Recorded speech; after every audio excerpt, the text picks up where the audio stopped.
Hey, all you beautiful ladies out there that are married or that long to be married, we're going to try to fit in chapter 7 before I leave for church. All right. Wisdom while there is yet hope. A wise woman is always learning. She is open to change. She is ready to hear, and she pursues knowledge. Please listen to me, young mother. Dear pearls, my heart is heavy. I desire with my whole heart to bring our children up in the ways of God. They are ages 2 and 5. My deep concern is this. My husband has been deceived in thinking that various TV programs and commercials are not harmful to him or the children.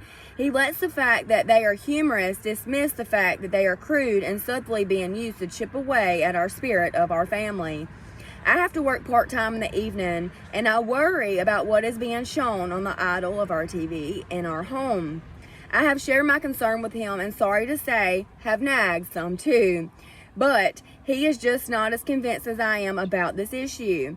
This has led to my being resentful and angry at him to the point where I feel no respect or love towards him.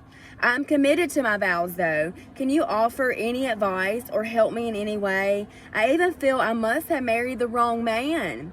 He has many positive qualities, but I worry that these influences are causing him to stray. Thank you for any help that you can give. Susan.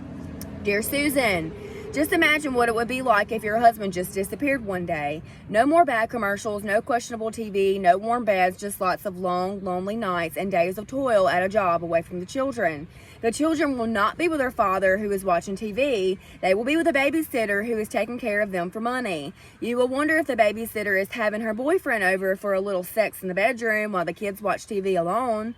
The young children will cry whenever you leave for work, and the older children will be glad to see you go so that they can exercise their newfound liberties. The car has something wrong with it, but you can't take a day off to get it fixed. Money is in short supply.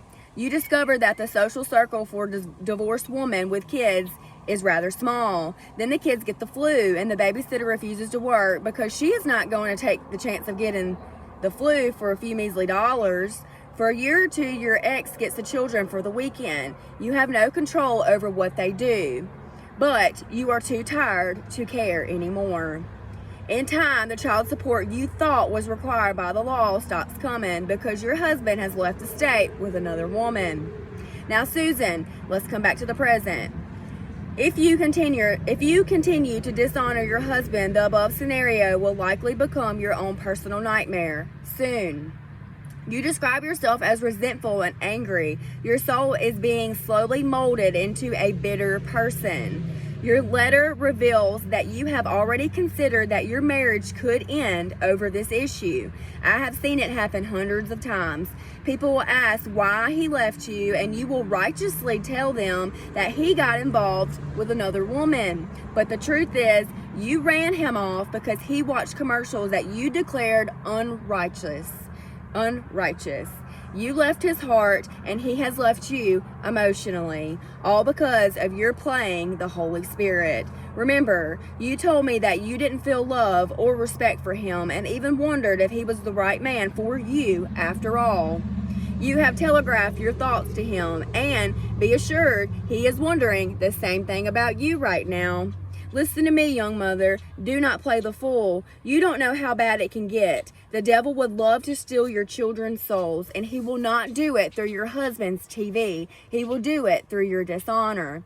The boys may have a difficult time with their sexual drives as a result of the commercials, but many young men have survived this in spite of the increased temptation. Few survive an unstable marriage where mother resents the daddy.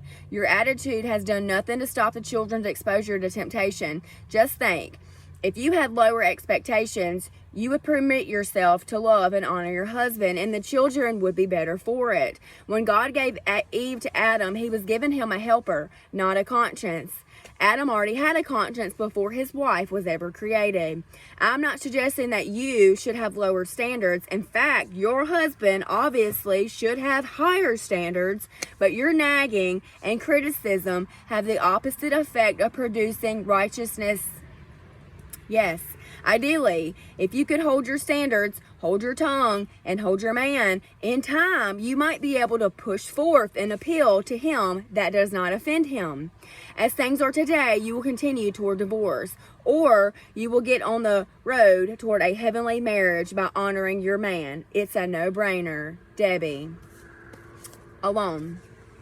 Dear Pearls, I would like to tell my story that others might be warned. I am 52 years old and have been alone for 23 years. I have never thought that this would be my lot in life. It never crossed my mind that my husband would ever leave me. I made many mistakes in my relationship with my husband. Today, I see and hear young wives and older wives as well thoughtlessly making those very same mistakes with their own husbands. They take for granted that he would never leave them and file for a divorce. This sense of security seems to give them the feeling that they have the liberty to take their stand in myriad ways against the wrongs, failures, and inadequacies of their husbands. I see it as either ignorance or a refusal to obey God's injunction to wives, or a combination of both. This is why I write my story, to open the truths to the wives who are truly ignorant and to warn the resistant wives. I cannot answer for my husband's responsibility and his duties. That is between him and God. But if I had known then what I do now about God's commands to wives, etc., what a man needs and what I could do to fill those needs, it would have made a big difference. The things I did or failed to do were not everyday, constantly overt, in-the-face actions. They were subtle, ebbing and flowing, but there nonetheless. When my husband acted selfishly at home, allowed his temper to flare, and sometimes said curse words and then went to church and acted spiritual, I wish I had prayed positively for him instead of withdrawing a little emotionally from him and letting my cynicism and lack of confidence in him be so manifest. I wish I had openly showed love and acceptance of him for himself, not impatiently waited until he acted right. When he failed the children, failed to have devotions, failed to be spiritual, failed to lead as he should, I wish I had completely trusted God and maintained unity, honor, reverence, and submission with a glad and a trusting heart. I wish that I had kept the children honoring him and praying for their dad instead of allowing my martyred attitude to manifest itself so openly. When he made a statement about someone or something, I wish I had not always put his opinion down, letting him know he was wrong again. When he acted like a jerk, I wish I had remained quiet and prayed for him, loved him anyway instead of letting him know what I thought about him and his actions. When he tried to make up to me for some failure, I wish I had not been so cool, waiting for him to suffer a little more and be a little more intense and sincere about his apology. When he spent money I thought that we didn't have, I wish I had remained quiet and just trusted in God. I wish I had shown continued confidence in him regardless of his decisions. When he wanted me to do something and I didn't want to do it, I wish I had cheerfully complied instead of making him sorry that he asked. Hard-headedness is not a trait to endear any woman to a man. When he needed a woman to believe in him, admire him, approve of him, accept him, regardless of his failures, I wish now that I had been the one to give him those things. When I thought that keeping his faults before him, just small things that he did and said, and keeping myself a little standoffish in my approval of him was the only way that he would change. I wish someone would have taken me aside and told me how badly mistaken I was to think that it was my place to apply and keep that pressure on. When he didn't speak up enough in a business deal or with friends, I wish I had kept quiet and not interjected my help in the matter. When we were in the company of his family and our friends, I wish I had not taken on a martyred air when he left to go off and do something on his own. When he did not know how to show love and I felt a void emotionally. I wish I had borne all things and hoped all things and loved him unconditionally, instead of giving up inside and turning to friends and family for my emotional support and needs. This is the huge one. It's where you can go wrong. I never saw the need to endear myself to him. I took for granted that he would fulfill the husband's moral obligation to love me. I wish I had gone to God's beauty school for the whole woman. Time passed, the marriage strangled to death from the load of mistakes, sin, and selfishness on the part of both of us. One day, to my shock and surprise, he just left. The children and I were plunged into near poverty. He no longer felt the natural desire to protect and support his family.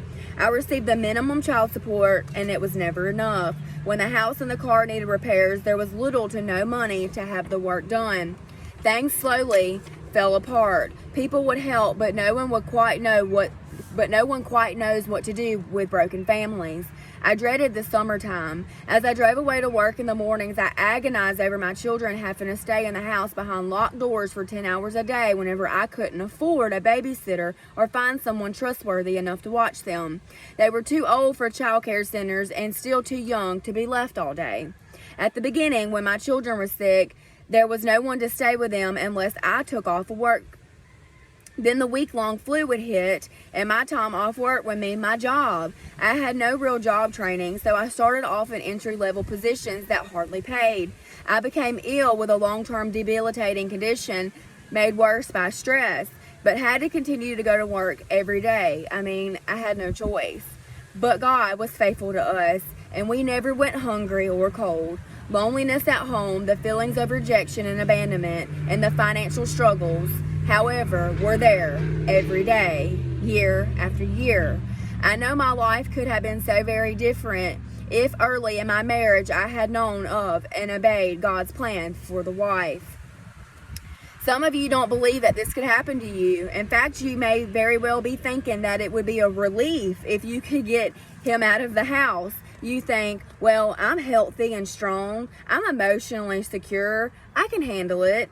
I am pretty and I will find a good man. I have family who will help me. I have a good church to support me and could get counseling, etc. At least I would have peace in this house and could then live as I wanted to. I wouldn't have all the problems to contend with. These are all the things that foolish wives may think, but I know better. My experience, as well as thousands of others, proves this outlook to be a lie. Carolyn. Something I've experienced, and God sure taught me. All right, a new breed of woman. Look around you. There's a new breed of women today. They serve your table at the local restaurant. Whoops. They mow grass, work in the hospitals, and direct traffic. There are thousands of these ladies. They are everywhere doing anything that they can find to do. They are mostly single moms. They dress cheaply, their hair has a ragged cut, and the dark circles under their eyes testify to their faded hope. They are a new army of workers. Employers can underpay them because they are desperate for work. You can depend on them because they would not dare take the chance of losing their job. They are always distracted because they are thinking of their unhappy children or the babysitter's new weird boyfriend who comes over while she is at work. Sometimes they team up with another single mom to share resources, childcare responsibilities, and troubles. Lately, I have been reading how many of these single women are turning to each other for comfort, sometimes for intimacy. Do you think anything might ever drive you to that? A new breed of women. They are independent, in charge, and stressed. They grow old early, trying futilely to care for unruly children whom no man wants to stepfather. They grow bitter as they watch eligible men look over their heads at girls much younger than themselves, who have no strings attached. And they grow fearful when they realize that the men who have shown interest in them are hiding perverted intents toward their cute little youngsters. Their kids are angry and often get into trouble. But all this was not your fault. No, it was your husband who committed adultery. Your husband who is angry or got into porn. But he seems to have a life of ease now with plenty of money compared to your miserable condition. He takes the kids every other weekend and spoils them, making them hate you all the more. He seems to be so vital, so alive, and full of smiles. He has money to entertain them, and they know you as a grumpy penny pincher. They think his young girlfriend is really cool. When you discover a lump in your breast, your teens don't care or understand the gravity of the situation. You struggle alone with your fear and take yourself to the doctor, knowing that even though this might not end in death, it is your end of hope. It all started when you were mad about a TV commercial or when he watched the car races on Sunday afternoon. It all got worse whenever he wanted you to do something exotic sexually. Divorce is never planned, but it is almost always preceded by certain avoidable reactive behavior and events. Don't let it happen to you. You poor dumb man. I remember the night Michael and I married, my new husband decided we needed to go shopping and cook a meal before we went to bed. I had no idea how much money we had or how much he had for our honeymoon. Money had never been an issue in my life. Yet, here we were in the grocery store at 10 p.m. on a Sunday night, having been married for less than an hour, whenever I first felt the critical spirit rise within me. He was picking out ground beef, and I was about to pay a very high price. I tried to reason with him. Don't you think that is priced too high, and wouldn't it be better to buy a cheaper priced meat? He was 25 years old and had never had a woman question him about the way that he was spending his money, and I will never forget the bewildered look on his face. It was as if he were trying to remember who I was and why he had put himself into a position to be criticized.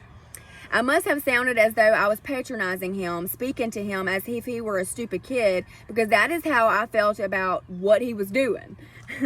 I was suddenly shocked at my attitude. What right did I have to treat him like a stupid jerk? How did I know how much money he had? I wasn't even his wife yet.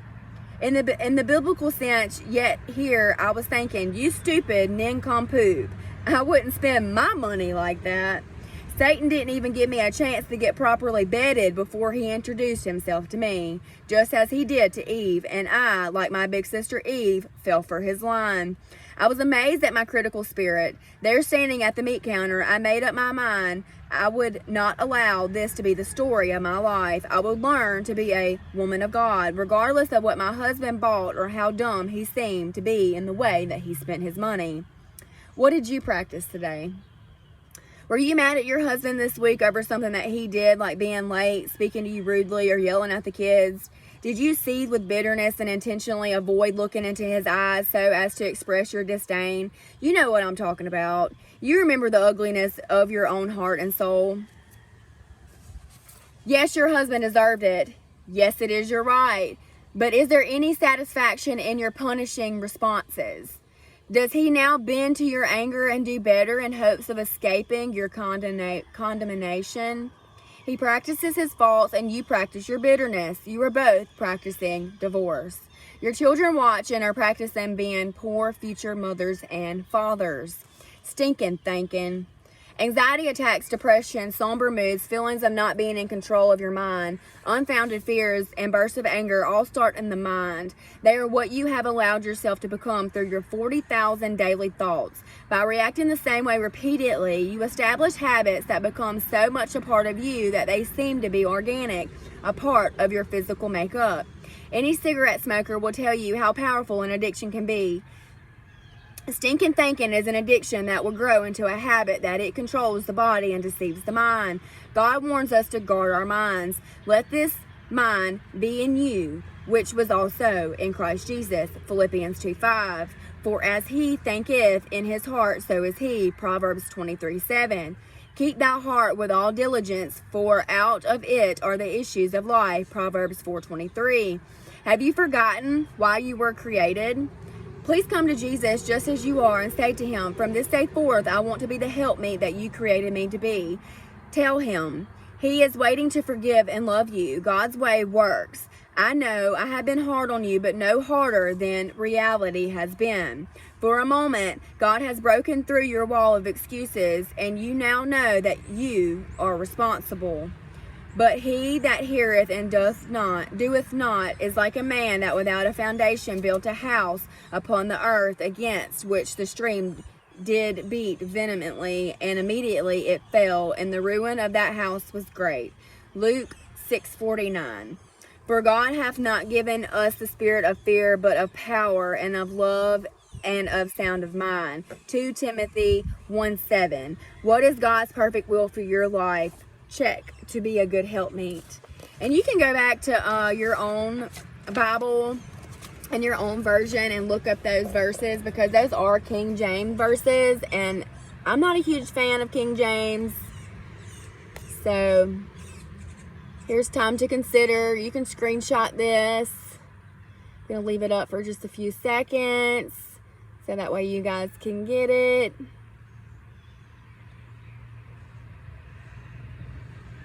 All right, y'all, we're right at the 20-minute mark, so I've got to get going, and I will see you next time with part 8. Yes, bye.